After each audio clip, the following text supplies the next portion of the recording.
Hi, this is James Connor, and I'm with Inge, and he's Norwegian, and he runs two very cool sites. One, freedomfighters.online, it's freedomfighters.online, and he also runs a Common Sense Academy, and they're both very interesting because they, like the Connor Post, serve as kind of an aggregator for information for media in one case and for news sources in the other. But I can let Inge kind of talk about what he's doing and where he wants to go with it. Yes, thank you for inviting me. This is a chance. Everyone loves Norwegian accents. Well, I guess it was based on my own search for people and sites speaking truth and reason and common sense, basically, since I knew that there was a lot of the opposite in the mainstream media. So I started looking around and I came to think that I should collect these things together. And I didn't know about your site at the time, but I knew about the listings on Drudge reports, for example. But I thought I add a little image and also some links to not just the website, but also to the Facebook, Twitter sites, to each of the persons and the sites involved. Yeah, it's an amazing resource. The thing about Drudge is, and also I'm clear as a news aggregator, we respect and we imitate Drudge, but Drudge actually is not that conservative ultimately. He does some very good things. He supported Trump. He has this hodgepodge of things he links to, and they're not that conservative. So he pushes kind of a libertarian slant.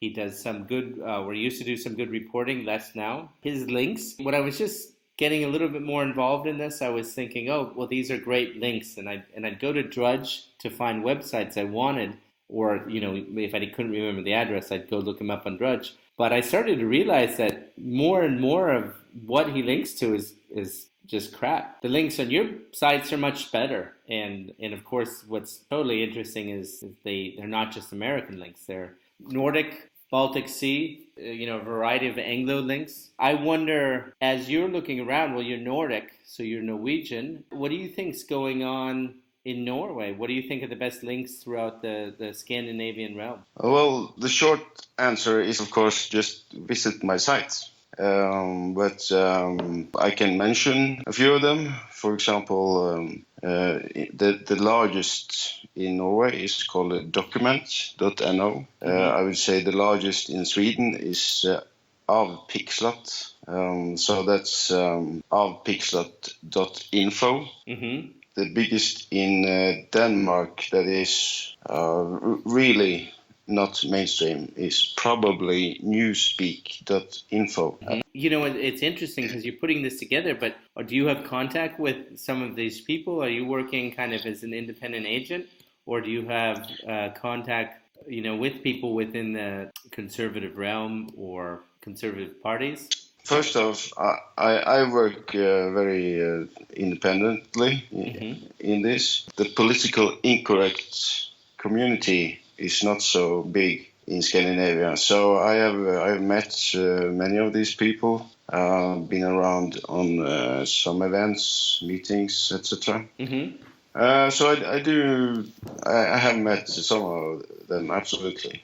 As for conservative, I would say there is no conservative movement or party in Norway or Sweden, at least. Now, in Denmark, there is a bit of conservative, both a party, a couple of days close, I guess, and some initiatives, some communities, etc., and some journalists who are really conservative in the kind of traditional sense. When you're describing in Scandinavian, when you talk about conservative, do you just easily say right-wing or nationalist, or do you feel like there's a nuance between the terms in the way they use them in Swedish or Norwegian? I would say Norwegian and Sweden, it's quite similar.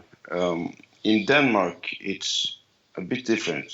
In Denmark, both conservatives and terms like nationalist and nationalism is easier to talk about. It's more looked at as just another political direction, sort of, and more broadly accepted, kind of like in the United States, I believe. So it's not as in Norway and Sweden, especially nationalism is very toxic, and conservatism is also kind of it's very much linked to being very religious, very old-fashioned, etc. So I think Denmark is noticeably different in terms of accepting and viewing conservatism positively. So you think the climate is healthier in Denmark than in Norway? Because the Fremskrittspartiet, they're in power. Do you feel like they're not very conservative, or they're conservative and they're in power, but they're not viewed very well by the people? The climate is more healthy on free speech and political debate in Denmark. Norway is in some kind of between Denmark and Sweden. Definitely not as mad as Sweden. I think most people have heard a lot of things about Sweden lately. So that's really crazy. Norway is someplace between Denmark and Sweden. But it's not good in Denmark at all. So also Denmark have their hate speech legislations, etc. And in my opinion, that is in itself a sign of an unhealthy society, I would say.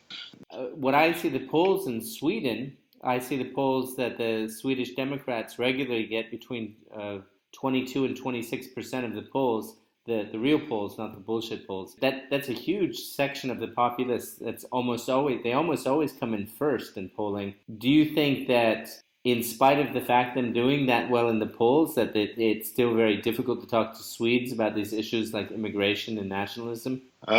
That's my impression. Yes, and the Swedish Democrats are still quite toxic, very toxic, I would say. I mean, the Swedish Prime Minister still labels them publicly in radio and television as racists. It's a racist party.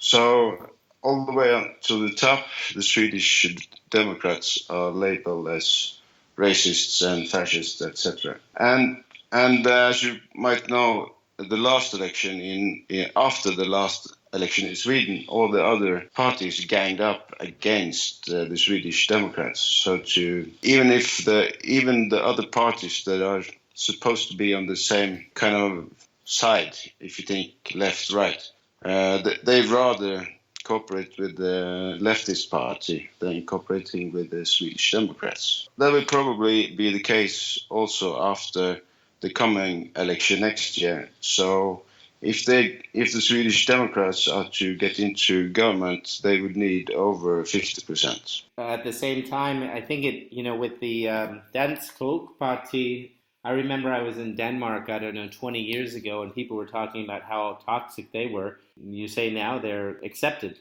Obviously, things can change. Talking about Denmark, sure.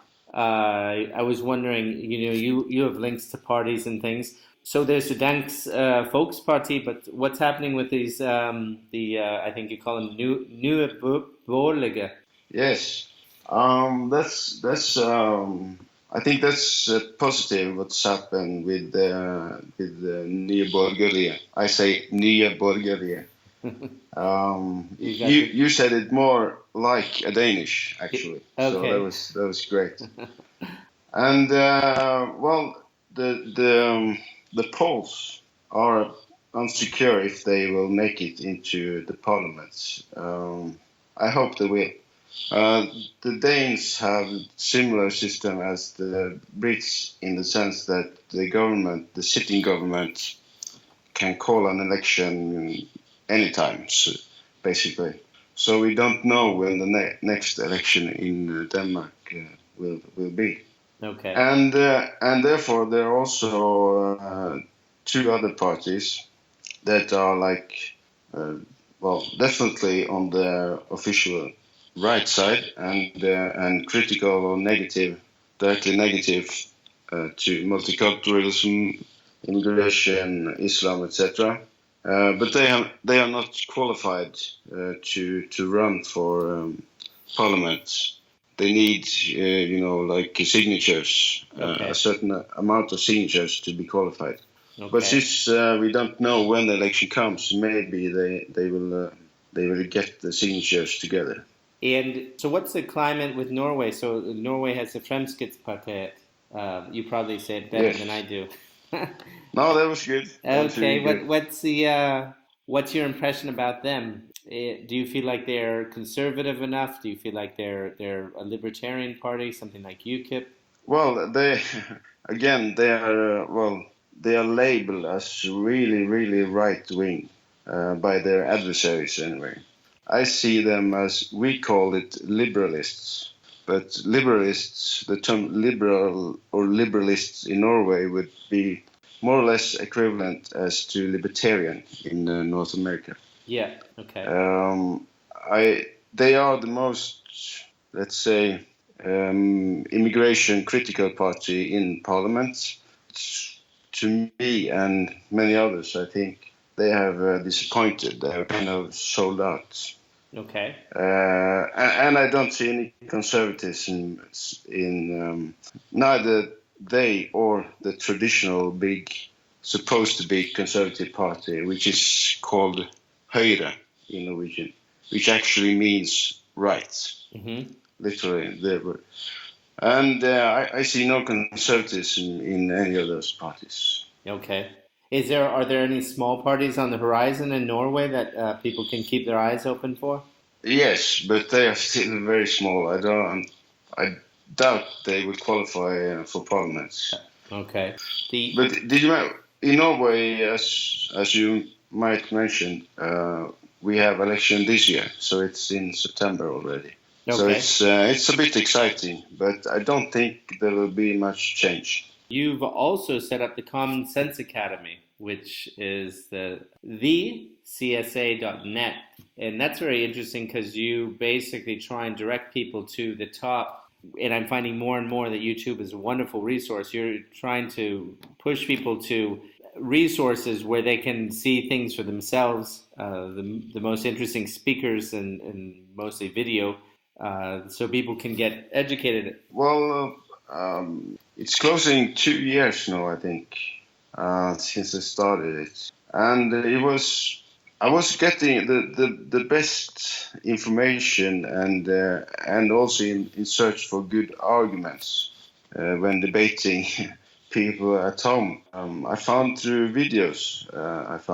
And I found more and more of these great pundits like Mark Stein, Douglas Murray, Stefan Molyneux, and many others. After the latest start, I guess, is Jordan Peterson.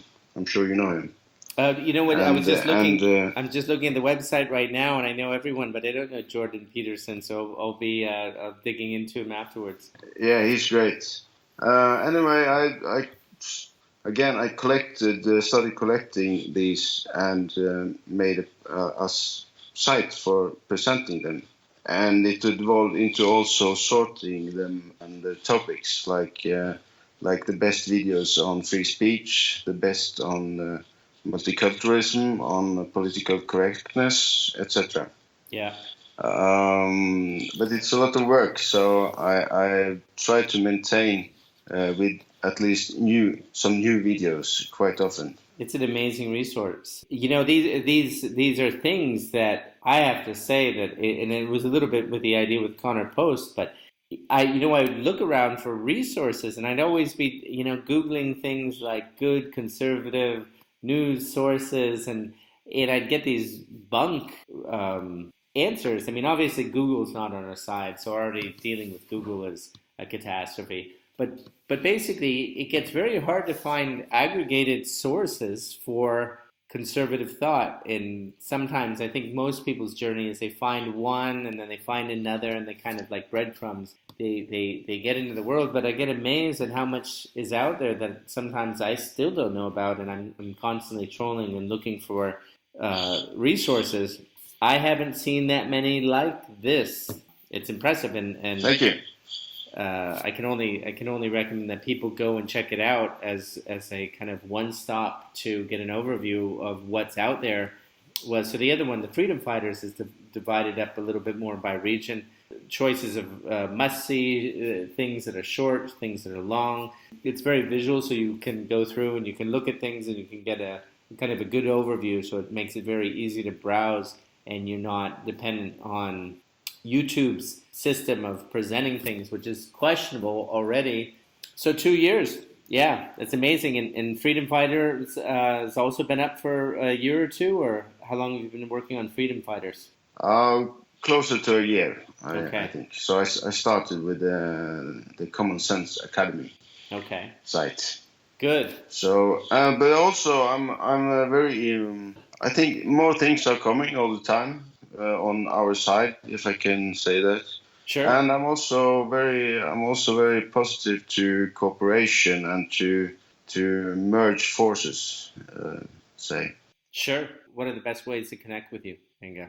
Well, both of these sites have both Twitter and Facebook pages, and there is email address on each site. In any case, it's freedomfighters.online, and the Common Sense Academy is the CSA.net. Yeah, so Actually, I also own the full spelled domain.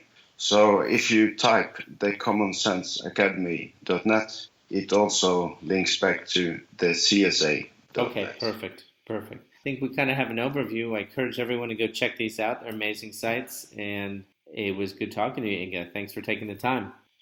Thank you, Connor.